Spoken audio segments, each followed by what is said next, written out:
Sa isang liblib na baryo sa kabundukan ng Sierra Madre, may matandang alamat na hindi basta-basta ikinukwento sa mga hindi taga roon. Ayon sa mga matatanda, sa kalagitnaan ng gabi, may nilalang na nagpapakita sa mga naliligaw na manlalakbay. Ang nilalang na ito ay kilala bilang ang babae sa sapa. Isang gabing madilim at tahimik, si Carlos, isang kabataan na hindi naniniwala sa mga kwentong baryo, ay nagdesisyong maglakad pa uwi mula sa bukid. Alam niyang delikado ang maglakad ng mag-isa, lalo na sa ganitong oras, ngunit wala siyang ibang magawa. Habang tinatahak niya ang daan pa uwi, naririnig niya ang mahinang agos ng tubig mula sa kalapit na sapa. Bigla niyang naramdaman na tila may sumusunod sa kanya. Nagmadali siyang maglakad, ngunit ang mga yapak na kanina'y tahimik ay unti-unting naging malinaw. Bumilis ang tibok ng kanyang puso. Wala ito, imahinasyon ko lang, bulong niya sa sarili.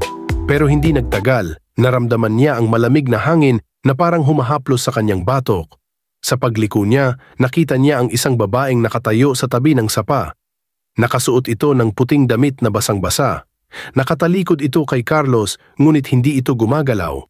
Dahan-dahang nilapitan ni Carlos ang babae kahit pa nararamdaman niyang may mali. "Miss, kailangan mo ba ng tulong?" tanong niya ng may kaba.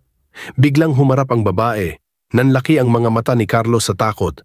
Ang mukha ng babae ay hindi normal, wala itong mata, at ang bibig nito ay isang malalim na hukay. Isang matinis na tawa ang biglang bumalot sa paligid na tila bumabalot sa kanyang katawan. Napaatras si Carlos, ngunit sa bawat hakbang niya tila palapit ng palapit ang babae. Hindi na siya nag-isip. Tumakbo siya ng mabilis, ngunit kahit gaano siya kabilis, naririnig pa rin niya ang tawa ng babae.